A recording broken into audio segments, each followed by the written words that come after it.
प्रिय मित्रों, जय श्री कृष्ण। ज्योतिष मित्र पर मैं आचार्य डॉक्टर विष्णु कुमार मिश्रा आपका बहुत बहुत स्वागत करता हूं। आज हम आपसे चर्चा करेंगे देवगुरु बृहस्पति की युति किन ग्रहों के साथ है। देवगुरु बृहस्पति धन के, संतान के, शिक्षा के, ज्ञान के, भाग्य के, सौभाग्य के, सुख, विवाह, शिक्षा, करियर के कारक हैं, लाभ के कारक हैं। ऐसे देवगुरु बृहस्पति की युति किस ग्रह के साथ है, तो किन ग्रहों की युति से जातक के ऊपर कैसा प्रभाव पड़ेगा, कैसा फल मिलेगा, मैं इसकी विस्तृत चर्चा आपसे करूंगा। पर मैं विषय क्रम में प्रवेश करूं उससे पहले अगर आप अपने या अपनों की जन्म कुंडली का बृहद प्रेडिक्शन कराना चाहते हैं, विश्लेषण कराना चाहते हैं, या किसी किस्म का हमसे ज्योतिषी परामर्श प्राप्त करना चाहते हैं, अथवा उत्तम क्वालिटी के रियल राशि रत्न आदि प्राप्त करना चाहते हैं, तो आप स्क्रीन पर फ्लैश हो रहे नंबरों पर हमसे संपर्क कर सकते हैं। गुरु के साथ स्थित ग्रहों की युति के संदर्भ में मैं आपसे चर्चा करूं, पर उससे पहले मैं आपको बता दूं, जिन दो ग्रहों की युति एक दूसरे के साथ बनती है, उन ग्रहों का फलाफल, उसका निष्कर्ष निकालने के लिए यह देखना आवश्यक है कि वह ग्रह किन भावों के, किन राशियों के, किन स्वभाव, किस प्रकृति के ग्रह हैं। तो यह देखना आवश्यक है कि जिन ग्रहों की युति है वो ग्रह किन भावों के स्वामी हैं, किन भाव में यह युति बन रही है, वे ग्रह युति करके किन राशियों पर बैठे हुए हैं। अपनी उच्च राशि में हैं, अपनी स्वराशि में हैं, अपनी मित्र राशि में हैं, या कि फिर शत्रु राशि में हैं, या कि कोई ग्रह अपनी नीच राशि में है, इसका सटीक निर्णय तो आपकी जन्म पत्रिका को देख करके ही किया जा सकता है। फिर भी इस एपिसोड पर ग्रहों के कारकत्व को लेकर के, ग्रहों के स्वभाव को देख करके, उनकी प्रकृति को देख करके हम आपसे चर्चा करेंगे जन्म पत्रिका में आपका गुरु किस ग्रह के साथ स्थित है। काल पुरुष की कुंडली के अनुसार देवगुरु बृहस्पति भाग्य भाव के स्वामी बनते हैं और मोक्ष भाव, व्यय भाव के स्वामी बनते हैं। तो धर्म, कर्म, भाग्य, मोक्ष और व्यय काल पुरुष की कुंडली में इनका प्रतिनिधित्व करते हैं। तो अगर किसी भी पत्रिका में देवगुरु बृहस्पति की युति सूर्य के साथ है तो निसंदेह ऐसा व्यक्ति ज्ञान संपन्न होता है। सूर्य आत्मा का कारक है, कॉन्फिडेंस का कारक है। तो ऐसा व्यक्ति जो है तो पूरे आत्मा के साथ, पूरे मनोयोग से धर्म का अनुसरण करता है, धर्म का, ज्ञान का पालन करता है। क्योंकि सूर्य राजा है तो ऐसे जातक प्रायः धनवान भी होते हैं। देवगुरु बृहस्पति धर्म, कर्म, भाग्य, ज्ञान और शिक्षा के कारक हैं। देवताओं के सलाहकार हैं। मंत्रिमंडल में इनको मंत्री पद प्राप्त है, सचिव हैं। दूसरे धन भाव, पंचम शिक्षा ज्ञान भाव, संतान भाव, भाग्य भाव, कर्म भाव और एकादश लाभ भाव के कारक हैं। तो अगर देवगुरु बृहस्पति कुंडली में अच्छी पोजीशन में है, बलवान स्थिति में है, शुभ भाव में है, तो जिन भाव में युति है, जिन भाव के देव गुरु बृहस्पति और सूर्य स्वामी हैं, उन भावों का शुभ फल तो देंगे ही। साथ ही काल पुरुष के कुंडली के अनुसार आपके भाग्य में भी वृद्धि करेंगे, भाग्य की भी बढ़ोतरी करेंगे। काल पुरुष की कुंडली के अनुसार देवगुरु बृहस्पति भी नवम त्रिकोण भाव के स्वामी बनते हैं और सूर्य पंचम त्रिकोण भाव के स्वामी बनते हैं, और दो त्रिकोण स्वामियों का मिलन निसंदेह जो है आपके भाग्य में वृद्धि करने वाला है। वैसे भी सूर्य दशम भाव का कारक भी होता है और दशम भाव में सूर्य दिग्बली होता है, सूर्य राजा है, सूर्य सरकार है, और देवगुरु बृहस्पति भी दशम भाव के कारक हैं, धन भाव, लाभ भाव के कारक हैं। अतः निसंदेह ऐसे जातक मान सम्मान से युक्त, गरिमा युक्त, पदों पर प्रतिष्ठित, सम्मानित होंगे, ज्ञानवान होंगे, धनवान होंगे। ऐसे लोगों का ज्ञान दिखावटी नहीं होगा। ऐसे लोगों का ज्ञान जो है आत्मा में उतरा हुआ होगा, क्योंकि सूर्य आत्मा का कारक है और आत्मा के कारक ग्रह के साथ जो है गुरु बैठा है। तो ऐसा ज्ञान जो है हृदय की गहराइयों से होगा और निसंदेह कल्याण कारक होगा।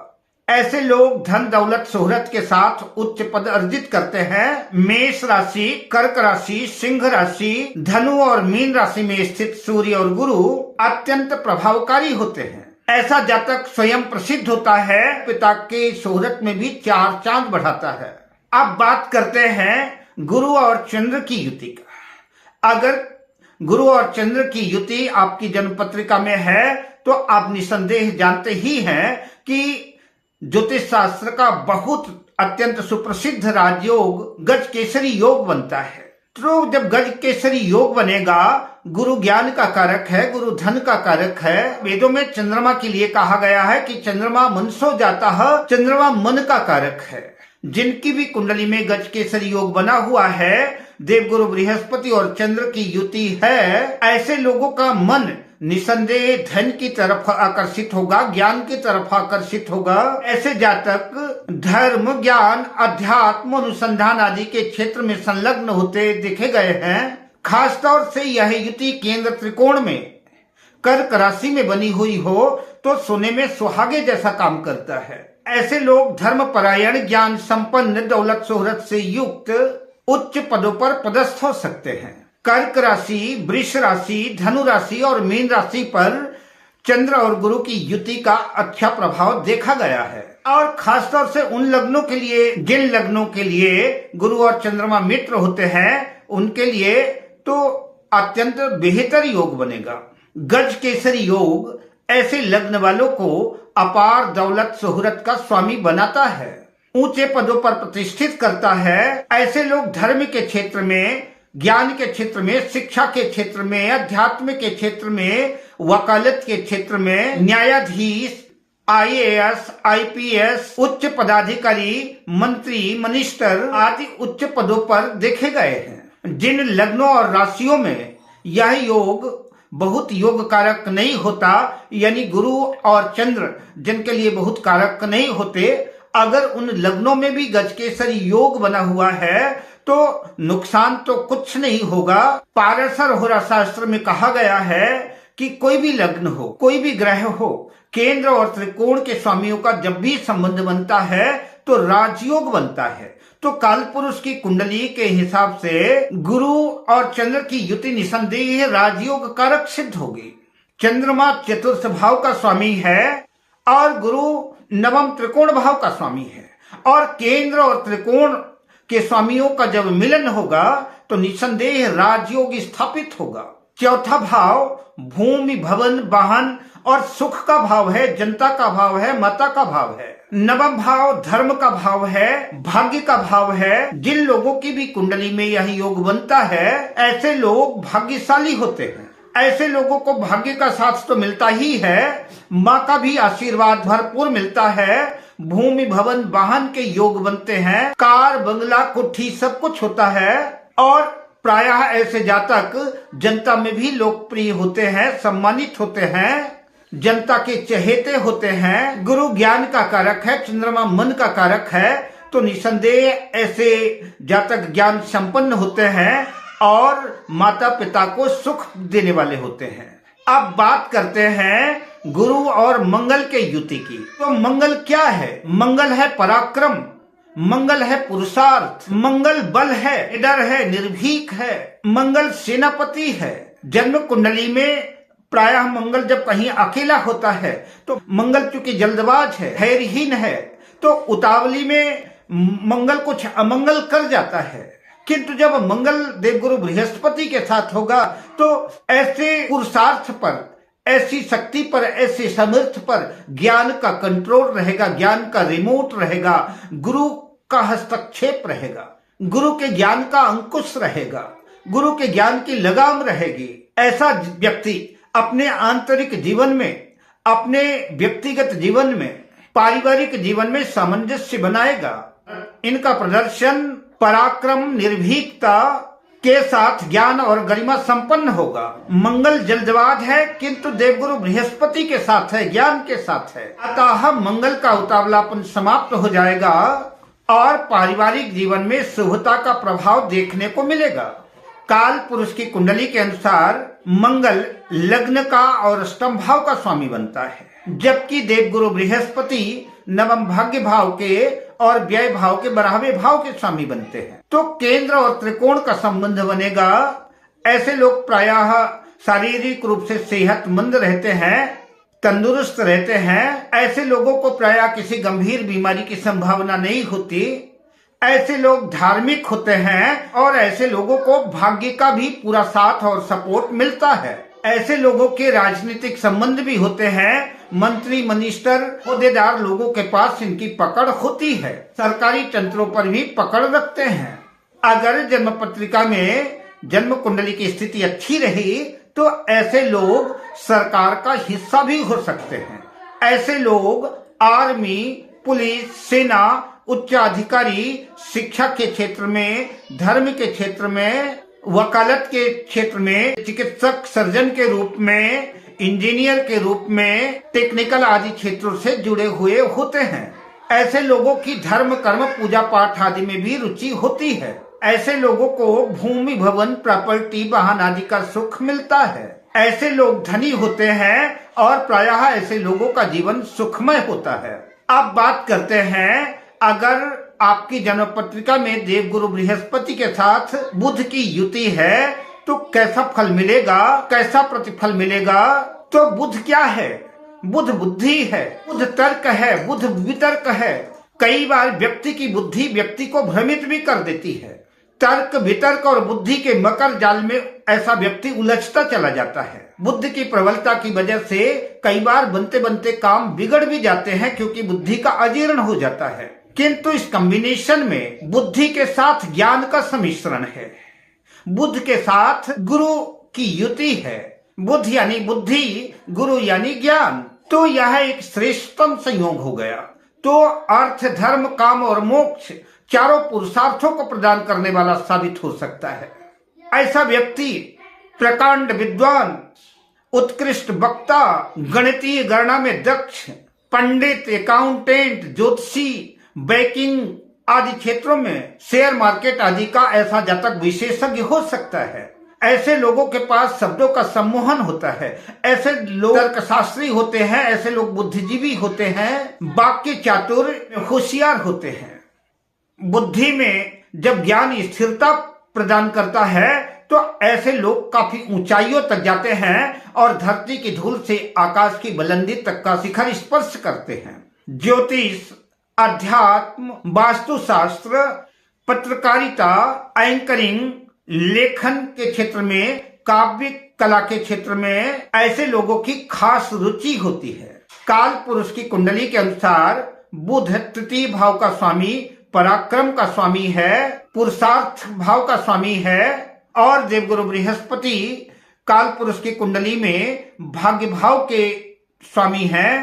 तो तीसरा भाव और नौवां भाव, दोनों भाव एक दूसरे के सामने हैं। ऐसे लोग अपने भाग्य को और ज्यादा इंकरेज करने के लिए, अपने भाग्य की और ज्यादा वृद्धि करने के लिए ऐसे जातक अपने परिश्रम से, अपने पुरुषार्थ से अपने भाग्य को उन्नत करते हैं। अपने पराक्रम से अपने आप को और ज्यादा भाग्यशाली बना लेते हैं। जिनकी जन्म पत्रिका में बुध और गुरु की युति है तो ऐसा समझ लीजिए कि ऐसे जातकों को अपनी किस्मत को, अपने भाग्य को चमकाने के लिए जबरदस्त मेहनत करनी पड़ेगी, वरना ऐसे लोगों के लिए यह कहावत चरितार्थ हो जाएगी कि पुरुषार्थ के बिना भाग्य लंगड़ा है।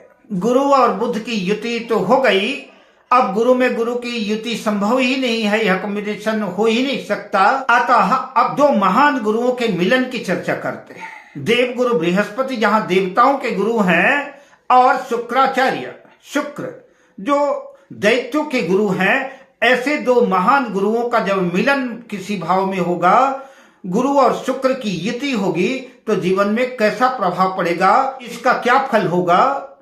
तो इन दोनों ग्रहों का, शुक्र का और गुरु का नैसर्गिक कोई मैत्री संबंध तो बिल्कुल नहीं है, किंतु दोनों ग्रह गुरु अवश्य हैं। एक देव गुरु है तो एक दैत्य गुरु है और दोनों महान ज्ञानी हैं, किंतु दोनों के ज्ञान में एक जबरदस्त अंतर भी है।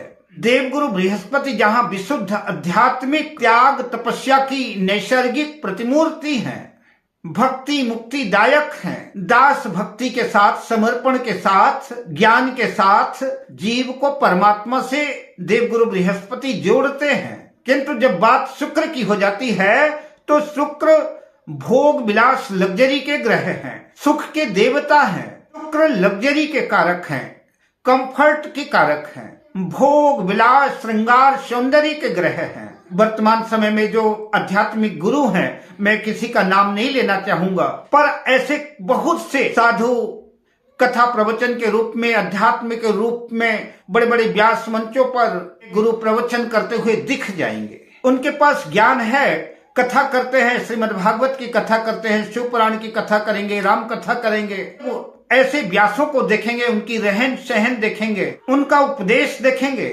तो उनके ज्ञान में ब्रह्म सत्यम जगत मिथ्या की बात तो मिलेगी। उनके ज्ञान का लक्ष्य तो परमात्मा प्राप्ति की तरफ हो सकता है, भक्ति की तरफ हो सकता है। उनका उपदेश ज्ञान वैराग्य मोक्ष और मुक्ति भक्ति की तरफ तो हो सकता है, लेकिन उनकी कथनी और करनी में जमीन आसमान का अंतर होगा। बात तो करते मिलेंगे कि शरीर नश्वर है, यह शरीर आज है कल नहीं रहेगा, अतः ऐसे नश्वर शरीर को क्या सजाना क्या संवारना। लेकिन जब गुरु के साथ शुक्र आ जाता है तो गुरु का ज्ञान तो रहता ही है, शुक्र का भी ज्ञान रहता है, लेकिन शुक्र लग्जरी का कारक है। तो ऐसे लोग उपदेश करते हुए बेशक कुछ मिले, लेकिन ऐसे लोग बड़ी कीमती गाड़ियों पर आपको चलते हुए दिखेंगे, लग्जरी गाड़ियां होंगी, इनके बड़े बड़े लग्जरी आश्रम हो सकते हैं। ये उदासीन भक्ति को मानने वाले लोग नहीं हैं, क्योंकि शुक्र आ गया। शुक्र भोग विलास वैभव सुख का कारक है। ऐसे लोग धर्म का उपदेश तो करते हैं, कथा प्रवचन करते हैं, पर इनका श्रृंगार भी स्वयं अद्वितीय रहता है, जैसे किसी फिल्म इंडस्ट्री में किसी हीरो की तरह श्रृंगार करते हैं, अपने आप को खूब सजाते संवारते हैं, देखने में किसी फिल्मी नायक से कम नहीं लगते। ऐसे लोग प्रचार प्रसार मीडिया का भी भरपूर प्रयोग करते हैं।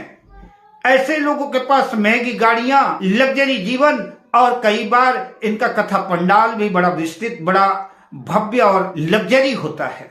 ऐसे लोग प्रायः शुक्र से प्रभावित होते हैं। ऐसे लोग जब पूजा प्रार्थना अर्चना भी करते हैं तो विधि विधान वेद मंत्र पर ऐसे लोगों का मन चाहे केंद्रित हो या ना हो, किंतु ऐसे लोग भगवान का श्रृंगार बड़ा गजब का करते हैं, भगवान को खूब सजाते हैं, भगवान को खूब संवारते हैं, भगवान को बढ़िया सुंदर सुंदर मिष्ठान का नैवेद्य लगाते हैं। इनके जीवन में शुक्र का प्रभाव ज्यादा रहता है। ऐसे लोग बहुत ज्यादा आध्यात्मिक उन्नति नहीं कर पाते। जिनकी भी जन्म पत्रिका में गुरु और शुक्र की युति बनी हुई है, ऐसे लोगों के पास प्रायः सुंदर भवन, लग्जरी गाड़ियां और दिखावे के संपूर्ण भौतिक संसाधन सुलभ होते हैं। ऐसे लोग धन संचय करने के लिए मेहनत भी अधिक करते हैं। ऐसे लोगों को मधुमेह और संसर्ग जनित बीमारियों की भी अधिक संभावना रहती है। अगर संबंधों की बात देखें तो काल पुरुष की कुंडली के अनुसार द्वितीय भाव में वृषभ राशि आएगी, तो वृषभ राशि से नवम भाव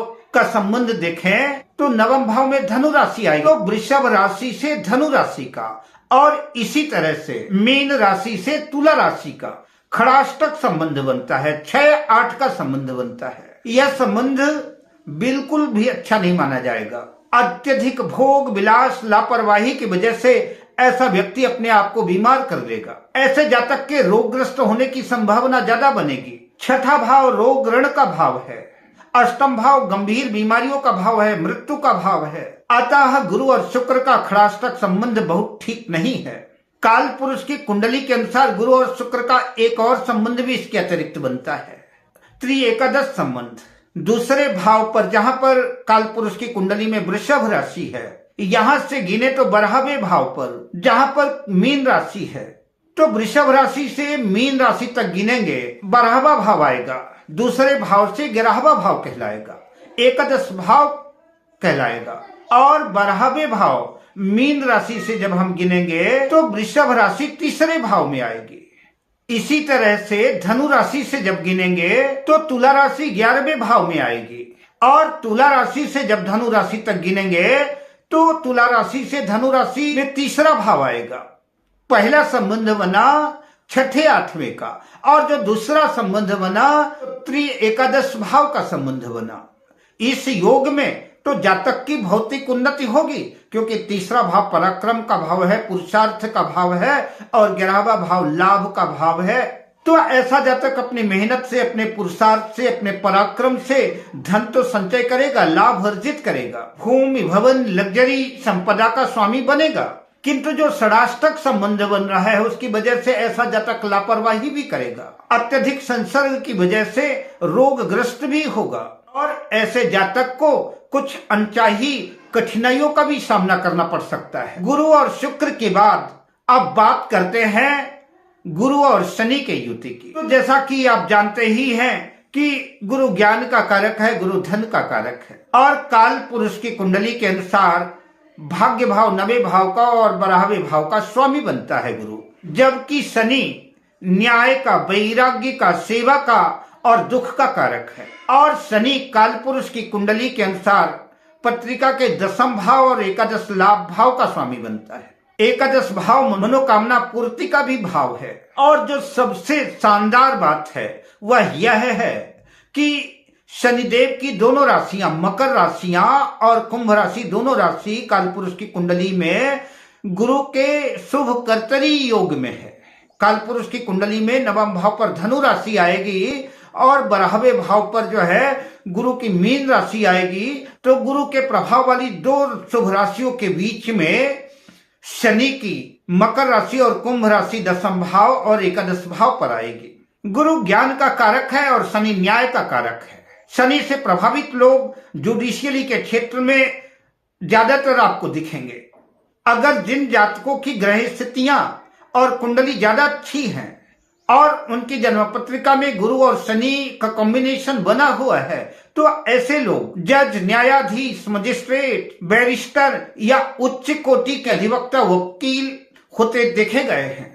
ऐसे लोगों का लक, ऐसे लोगों का भाग्य कर्म क्षेत्र में अच्छा काम करता है, और कई बार ऐसे लोग विदेशों से भी खूब धन संपदा कमाने में माहिर होते हैं। निसंदेह अगर शनि जन्म कुंडली में अच्छा है तो ऐसे लोग धार्मिक भी होते हैं, और कई बार तो ऐसा भी देखा गया है कि शनि और गुरु की युति ऐसे लोगों को संसार से विमुक्त भी कर देती है। ऐसे लोगों का संसार से मोह भंग हो जाता है और प्रभु की भक्ति में ही लीन हो जाते हैं और परम वैराग्य को धारण करके उच्च कोटि के संत बनते हैं। किंतु प्रायः ऐसे लोग जहां भी रहें न्याय प्रिय होते हैं। कालपुरुष की कुंडली के अनुसार अगर 9वें भाव का स्वामी और 10वें भाव का स्वामी संबंध बनाए तो राजयोग कारक होगा, क्योंकि पाराशर के मतानुसार केंद्र और त्रिकोण के स्वामियों का मिलन होगा। 9वें भाव और एकादश भाव का स्वामी भी संबंध बनाए तब भी कुंडली में राजयोग होता है। तो इस तरह से दोनों तरीके से गुरु और शनि की युति राजयोग कारक साबित होगी। अब बात करते हैं गुरु और राहु की युति की। अगर जन्म पुत्रिका में राहु और गुरु की युति है तो राहु और गुरु कैसा फल प्रदान करेंगे? तो जैसा कि आप जानते हैं कि गुरु 9वें भाव के स्वामी हैं, त्रिकोण भाव के स्वामी हैं और 12वें भाव के स्वामी हैं। राहु केतु छाया ग्रह हैं, अतः इनको कोई स्थान नहीं दिया गया।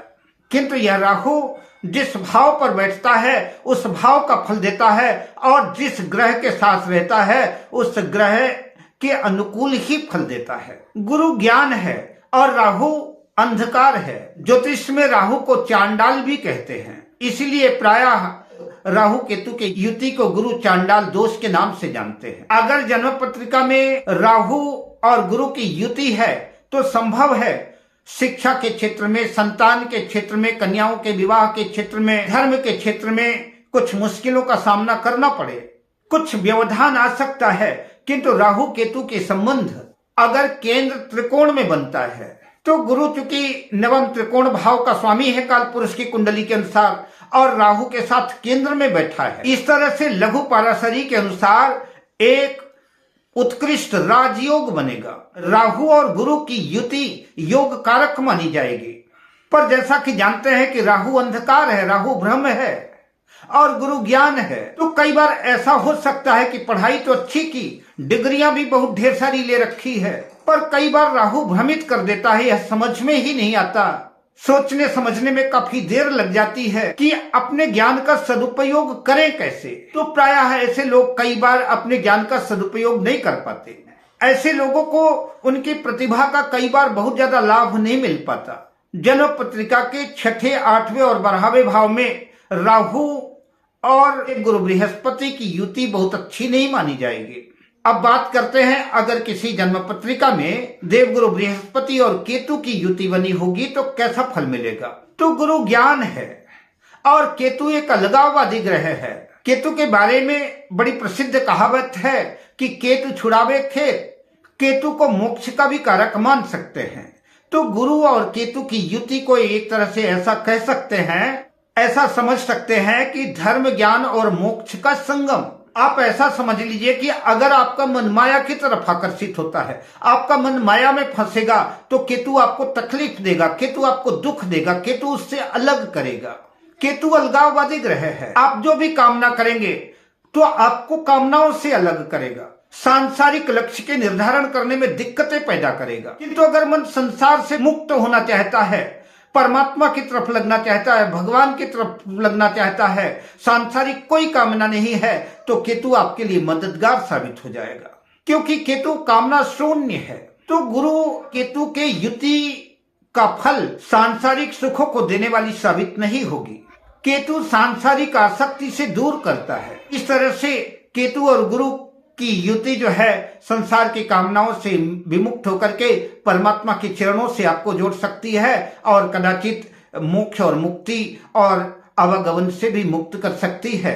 इस तरह से मैंने देवगुरु बृहस्पति के साथ विभिन्न ग्रहों की युति की चर्चा संक्षिप्त में आपसे की। अब मैं आपसे लेता हूं विदा, शुभ कामनाओं के साथ। जय श्री कृष्ण।